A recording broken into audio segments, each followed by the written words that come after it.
Okay, this is how to be a writer. And first off, I, man, I have to admit and say it.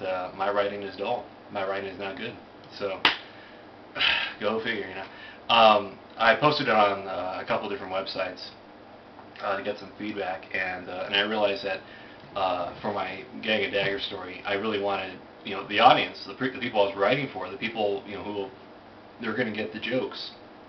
For one thing, gamers. I posted on the Penny Arcade forums, and the first edit, and they're all like, you know, man, this, this is pretty dull.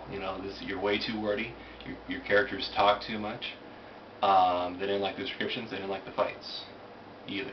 They said it's way too many moves, descriptions in the fight.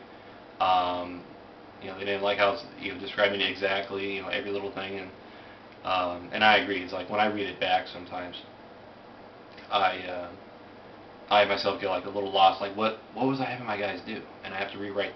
I have to think about it and kind of get back into the frame of mind.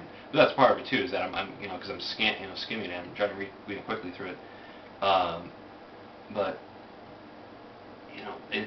I'm trying to interpret how the reader is going to take to the writing.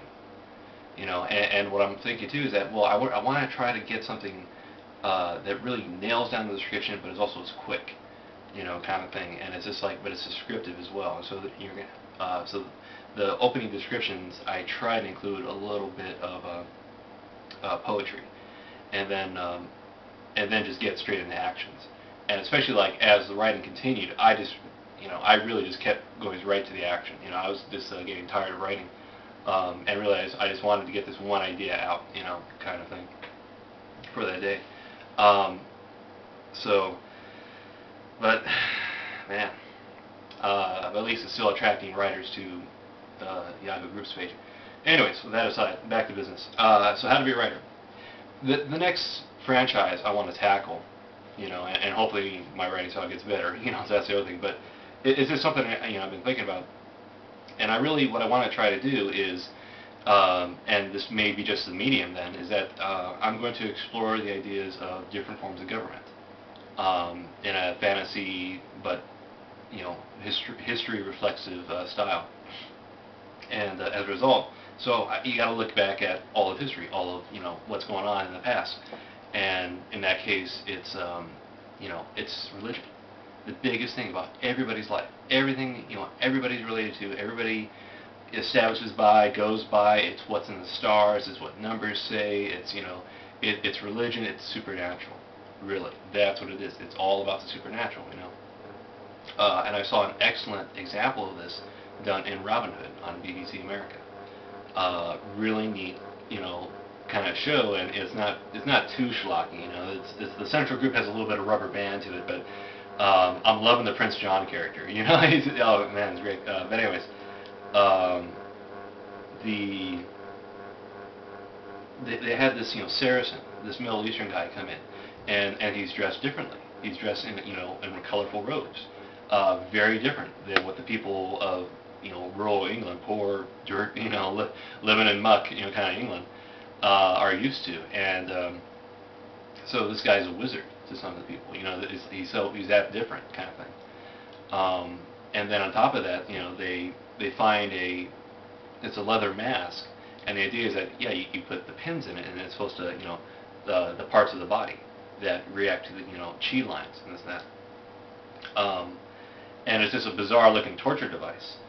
And it just freaked these guys out. They just absolutely panicking. They're running around. They're hysterical. They're hysterical with fear. In fact, and they, it's like it even gets to the point like this guy just pops up, or like just stuff just happens. And it just freaks them out, or even continues to support and drive in that idea. So you have to think about that. You have to write about that. You have to, it's like in Rome as well. You have to, I think like Caesar of all the guys is the more, that's the more realistic, and I think it kind of really nails the idea of Caesar down to the head, is that he's this very proper guy, and that's why, because the guy was 45 before he started realizing forget this sitting around bit. I need to go, take some land. I need to take something. Um, and so that's another aspect of like, what you're going to write about is that, you know, you really got to get in the head of the character and what they're going to want to do and what's going to be their motivation and what like just, what are they facing day to day? What are they, from every moment, what are they doing? As soon as they step out of their house and lock the door, what are they concerned with? What concerns them right at that moment, kind of thing. This is one way to, approach writing, by the way. This is, and this is probably my problem, is that I'm like way too much into the detail kind of thing, but,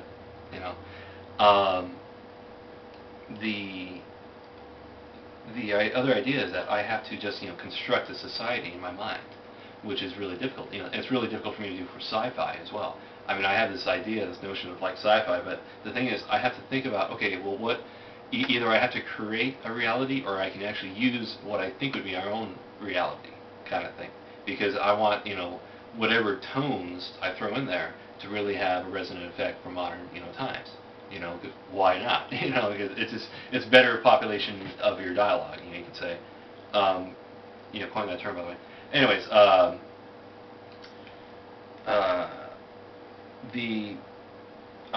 have this idea for the science, and like part of it is like, oh, you have these ridiculous, whatever mumbo jumbo particle. So basically, an unstable particle generator, and that's what it's called. And that explains it all. It's just an unstable particle, and what you do is you end up generating a field, and that field is able to exist in 2 points at the same moment in time. It's just that the location is kind of iffy, and it's because what you perceive is distorted by space and time and gravity. So the closer you get, the more accurate, but the further away, like the less accurate. So you could be like and that's why you always want to aim for like outside of a star system. But the problem was, because of the gravity, you're always like, you really, you're kind of really erring on the side of caution. So you kind of always making sure that you jump in like way far out of the solar system. The sublight engines get you there fairly quickly, like hours, days. But otherwise, that's about it. That's about what you got. And okay, so that's cool. So now, what kind of weaponry, what kind of defense systems do they have? But also like, how would the ships evolve and this and that? That's all on the other side of the point. So that's where like, how do you create? How do you establish? How do you think? This alternate society, this alternate reality, which is what you can decide to create. But if you're going to do it for fantasy, okay, that's one thing. But in my opinion, you can you should be able to do it in like just true utter fantasy. There's this one book, Ursula Gwynn. She wrote the Dark Hand of God, or the Cult. Oh man, I forget. But it's about this ice planet, and this is unique idea of also like this weird idea of like sexual identity, which is totally bizarre to to get into, but it actually worked. It was pretty neat, how it worked into the story, and it really made you think like, yeah, what is this, because you're observing a life form that's in human form, but it's a totally alien species, and so you get to witness it. So that's how you introduce it. You have to have a compelling story, and it's this whole adventure story. It's a political adventure story, which is even better.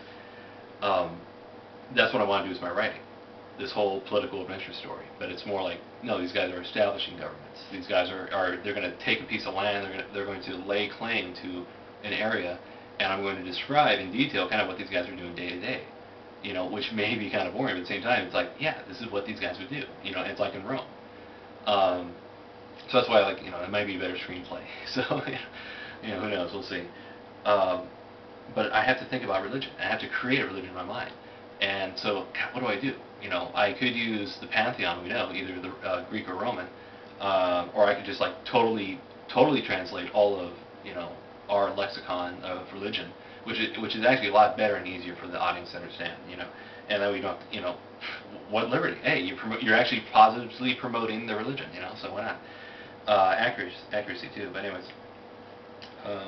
That's just for like the audience to understand. So that's the only relative factor that's going to make sense, is that, oh, okay, I'm using that sort of timeline, and my time's out. Bye.